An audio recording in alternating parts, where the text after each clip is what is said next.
Este viernes es 24 de marzo y bueno, en Argentina conmemoramos un hecho complicado, ¿no? Que es histórico porque fue el golpe de Estado. Yo ahora pregunto, ¿por qué se eligió el 24 de marzo cuando arranca y no cuando termina? Eh, Mira, a ver, habría que hacer mucho.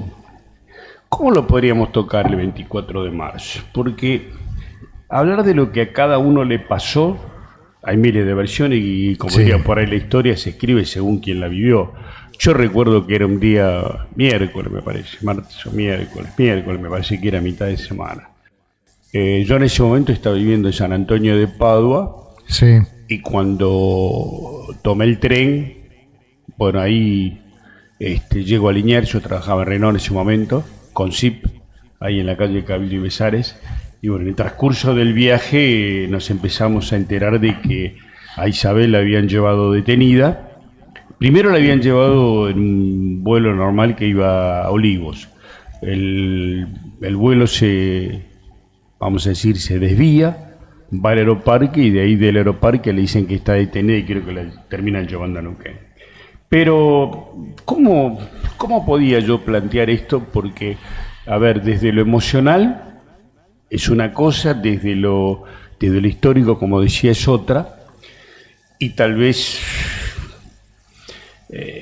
yo quiero decir que fue el sexto golpe, en 46 años, eso estamos hablando del año 1930, o sea, de la época de Hipólito Yrigoyen, sí.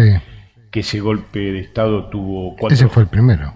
No, ese fue el El sexto sexto. golpe, el sexto golpe. Desde la época de Irigoyen hasta el 76 fueron 6 golpes. Y este último tiene 4 jefes de Estado. El primero es Videla, Sí. después sigue Viola, después Galtieri, y el último es Viñone, que lo traen de Estados Unidos. Es el que menos mandato tuvo, fue del 1 de julio del 82 hasta el 10 de diciembre de 1983. Pero hay algunas cosas que habría que tomar en cuenta. A la muerte de Perón hay un vacío de poder en la Argentina, Sí, que ya se traslucía porque Perón, al estar proscripto, o sea, lo tuve que hacer el Frejuli, entonces el que asume es el tío, le decían el tío, que es Cámpora. Cámpora. De ahí no sé si deriva la palabra de Cámpora de la agrupación hoy, porque la verdad que esa historia no la conozco, pero es el tío Cámpora, el eslogan solía decir Cámpora al gobierno, Perón al poder.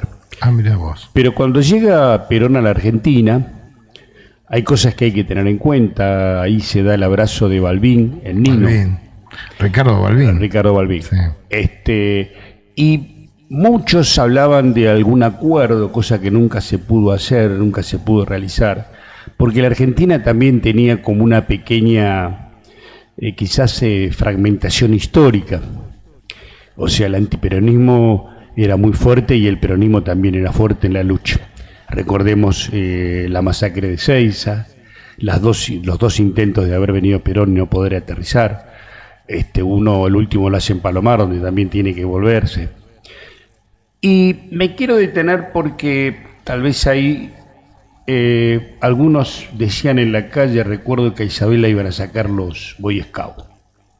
Sí, era un vacío de poder completo. Y también hay un hecho, no lo tengo muy bien detallado, pero se firma un decreto en el Senado donde hablaba del exterminio en la guerrilla que estaba en Tucumán.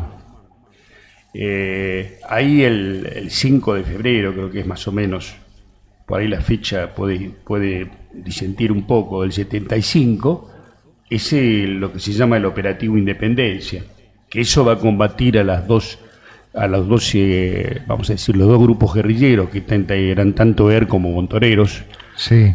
que se habían declarado ellos mismos ilegales después de la muerte de Aramburu.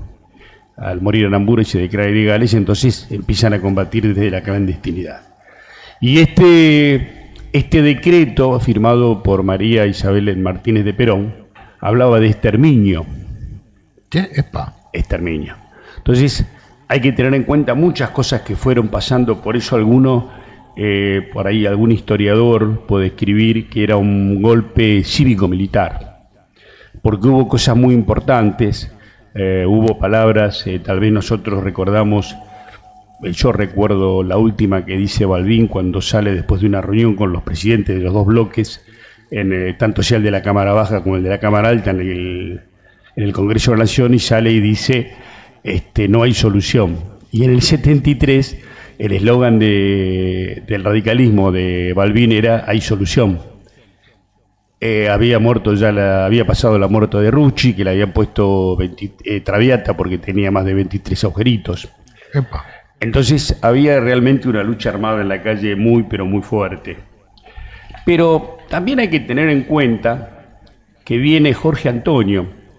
Jorge Antonio, muy amigo de Perón, el 22 de marzo, 2 días antes, se rescata, por lo menos rescato yo, que dice que si las Fuerzas Armadas venían a poner orden y respeto, eran bienvenidas. Cosa que le estaba diciendo nada más ni nada menos que Jorge Antonio. Entonces, un poco uno lo rescata de esto que son hechos más, como diría, de la historia propiamente dicha, de la veracidad.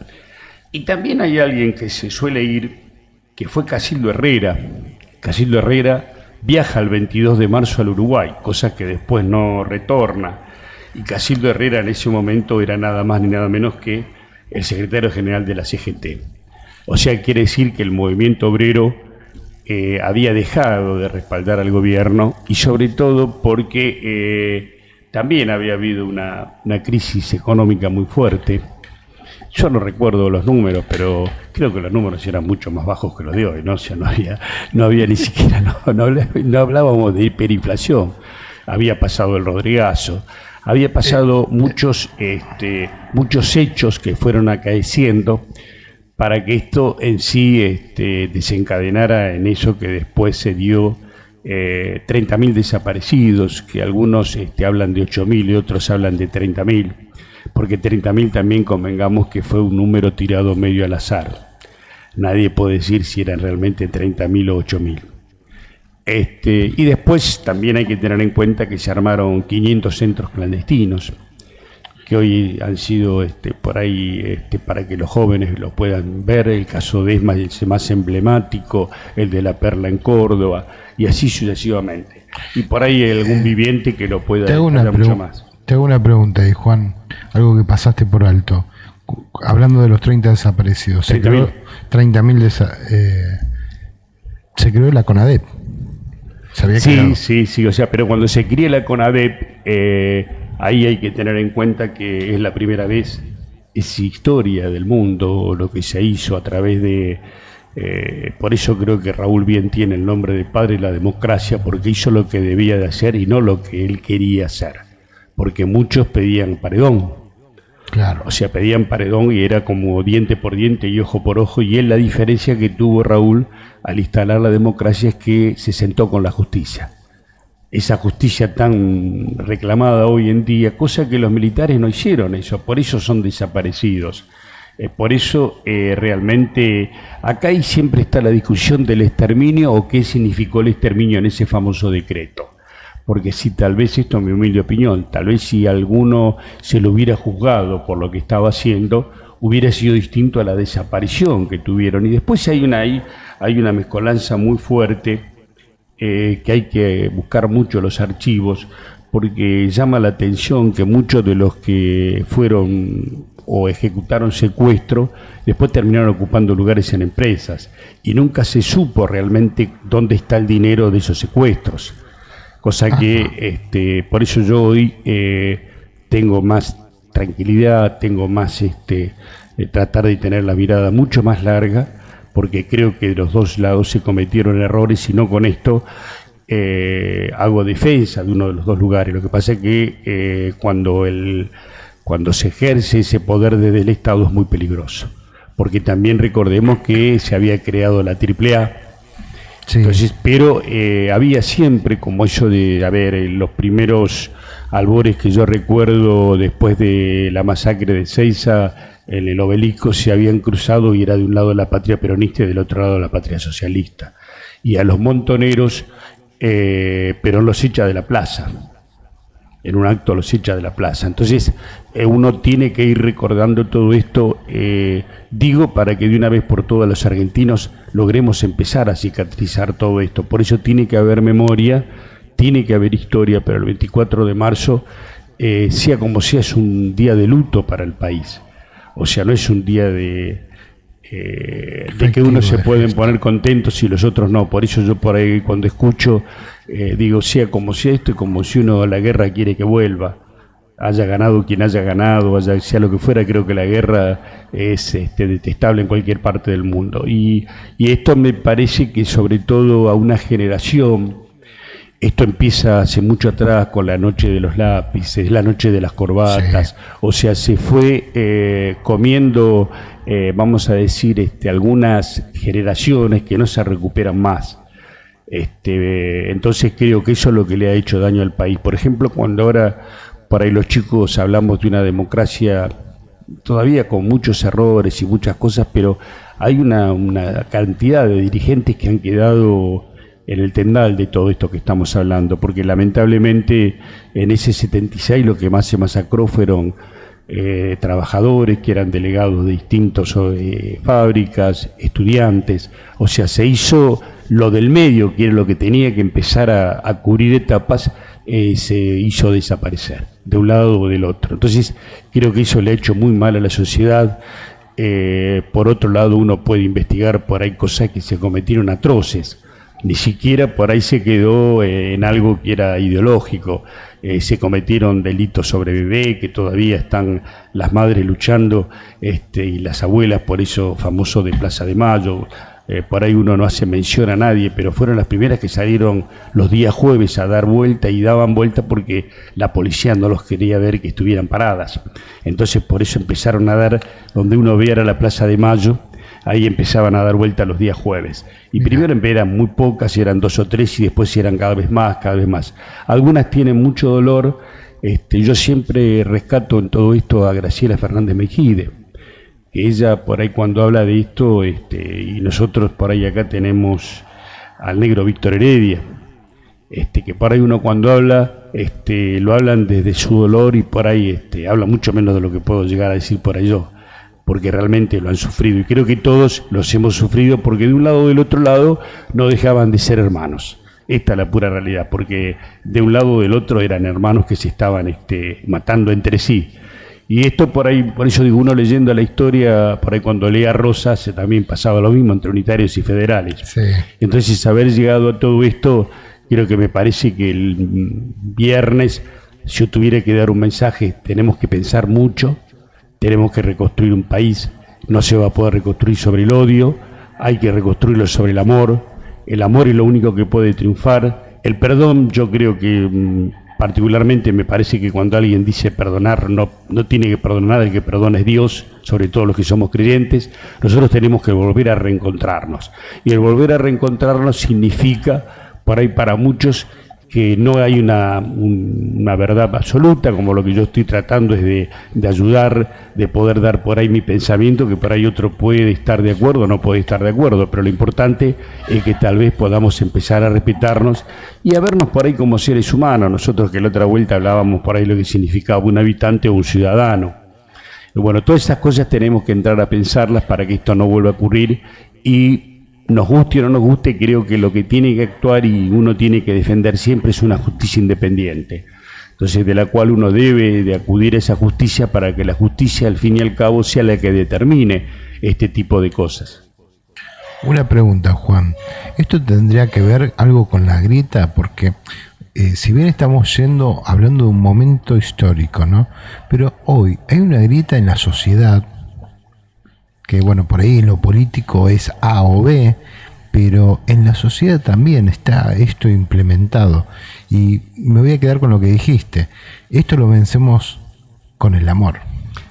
Claro, por ahí tal vez a nosotros o a mí, que me ha tocado Yo era paritario nacional, en ese momento de SMATA, y bueno, y uno por distintas cosas siempre trabajé en la parte gremial. El balance ha sido malo. Estamos igual que antes. Algo estamos haciendo mal los argentinos. Y hice yo mención al acuerdo, más que acuerdo, al abrazo de Perón y Balbín. ¿Y por qué se abrazaron? Cuando Perón, siempre como lo metió preso, le cortaba la luz cuando tenía que hablar, le tiraban piedras. ¿Y por qué lo hizo? Después de venir de un lugar donde prácticamente no sé por qué vino tampoco Perón. Entonces creo que hay algo que en algún momento de la vida supera las antinomias. Y los argentinos vivimos con antinomias, somos anti. Por eso tal vez creo que este año debe de ser, nos debe llamar a la reflexión de algún día tenemos que votar con alegría, tenemos que votar con esperanza, tenemos que votar con esa fe que tenemos que salir de este pozo. No podemos estar los argentinos en este pozo. Nos creemos lo que no somos, pero somos un país que tiene algo que somos nosotros mismos. Y hay un dicho que dice que uno es artífice de su propio destino. Entonces debe de trabajar sobre eso. Para eso lo tiene que ser con alegría. Yo me quedé recién con eso que dice que la mejor empresa es la familia, el mejor equipo es la pareja y la mejor bendición son los hijos. Entonces uno no puede traer a hijos a un lugar donde es malo. No creo que ningún padre pueda estar contento ahora cuando su hijo no tiene futuro y se quiere ir. Y eso no es responsabilidad ideológica, eso es responsabilidad del Estado. Y el Estado no es un tema ideológico, el Estado es la circunstancia de alguien que le toca administrar un país. El día que comprendamos eso, vamos a tirar creo que todos para adelante. Porque acá es como que si gana este, pierde el otro. Y acá no gana ni pierde nadie, perdemos todos al fin y al cabo. Y somos rehenes de 2 o 3 personas que nos utilizan para esto. Recién hay un amigo decía del tema de la basura y la droga, y lo sintetizó muy bien. Entonces me quiero quedar también con eso. O sea, si nosotros, vuelvo a repetir, por ahí como dice el Martín Fierro, mientras que nosotros nos peleamos nos devoran los de afuera. Entonces debemos de hacer algo que realmente es superador. Por eso Alfonsín en sus albores y que gana el 83 es cuando recitaba el preámbulo. Hay que empezar a hacer y poner en práctica este tipo de cosas. El preámbulo, somos una gran nación, pero no hay que utilizar soberbia, porque nosotros también decía que éramos los cara pálida de América Latina. Entonces nosotros es como que desmerecíamos a nuestros amigos o nuestros por ahí vecinos, que uno por ahí los nombra en algún momento dado, pero es como que los pone en diminutivo. Entonces creo que los argentinos tenemos que empezar a vivir un nuevo mundo. Y el nuevo mundo de los argentinos es crear en el amor, no hay otra forma de poder crecer. Y yo no digo el amor, algo virtual, tiene que ser el amor que realmente los argentinos creemos en nosotros mismos. Antes, por ahí, sin darle tanta lata, porque la verdad es que hablé un montón, por ahí cuando yo era chiquito a los negritos nos decían cabecita negra. Y vos fíjate qué discurso, por ahí hay algo de similitud entre el peronismo y el radicalismo, que somos populares y lo único que decidimos es en la metodología de resolver las cosas. Por ejemplo, cuando le echan a Irigoyen habían echado la chusma, y cuando le echan a Perón se iban los cabecita negra. Y Evita decía mi descamisados. Y eso lo decía la prensa amarilla. Entonces, por algo hay alguna similitud en eso. ¿Y por qué no nos dejaban seguir? Porque hay veces por eso hacíamos mención recién de los 6 golpes de Estado, es como que cortaban un ciclo que debía de seguir, un ciclo que debía de terminar para que realmente podamos ser un país que por ahí lo fue en un momento dado, éramos potencia del mundo, éramos granero del mundo, y después sistemáticamente se fue destruyendo, que es lo que hablábamos recién, nos comentaba, yo te hacía la mención de lo que nos decía este amigo de Miami, con que esto era sistemático de la droga, fue despacito, o sea, Argentina entera de tránsito y ahora es consumo y distribuye. Bueno, y esto ha pasado en esto que vos por ahí mencionabas, la grieta, nos fueron haciendo cada vez más que nos peleáramos más, que no nos pudiéramos poner de acuerdo, y en esto también hay intereses creados. Entonces nosotros que somos más, tenemos que aprender que hay 2 o 3 personas que nos manejan. Por eso hay que hacer fuertes los partidos políticos, que son los que van a sostener esta democracia, para que podamos seguir eligiendo nuestro sistema de vida. Pero esto debe ser también tomado con mucha pinza, porque no hay forma de que podamos tener un sistema de vida político y sostenerlo de ninguna manera que no sea corrupción. Cuando hay corrupción no hay manera de sostenerlo. Entonces Claro. es imposible, esta cosa es fundamental, volver a reconstruir lo que va a volver a hacerlo reconstruir a través de la familia. Y no estoy hablando de una familia por más que se tenga que casar con un papel, no estoy hablando de la reconstrucción de la familia, que son reconstrucción de valores. Podendo construir los valores, vamos a poder rápidamente volver a empezar a amigarnos entre nosotros y a mirarnos como argentinos, no a mirarnos como enemigos, y a no mirar el futuro en Ezeiza o en el Aeroparque, porque el Aeroparque también va a ser vuelos internacionales, y ver la desazón de nuestros padres o nuestros abuelos que van a decir, bueno, el nene se tiene que ir o la nena se tiene que ir porque tiene que buscar otro destino. Si lo hace porque realmente quiere, porque se quiere perfeccionar, que lo haga, pero no que tenga esa única posibilidad, que lo que más le cuesta es el desarraigo, como le cuesta el desarraigo a uno que está un provinciano, que puede estar ahora, gracias a Dios que Jujuy está bien, pero hablemos de Formosa, del Chaco, que tienen que venir a Buenos Aires para ver si su destino económico puede cambiar. Bueno, la verdad que muy bueno. hoy negro te pasaste. Bueno, vamos con un poco de música y cerramos.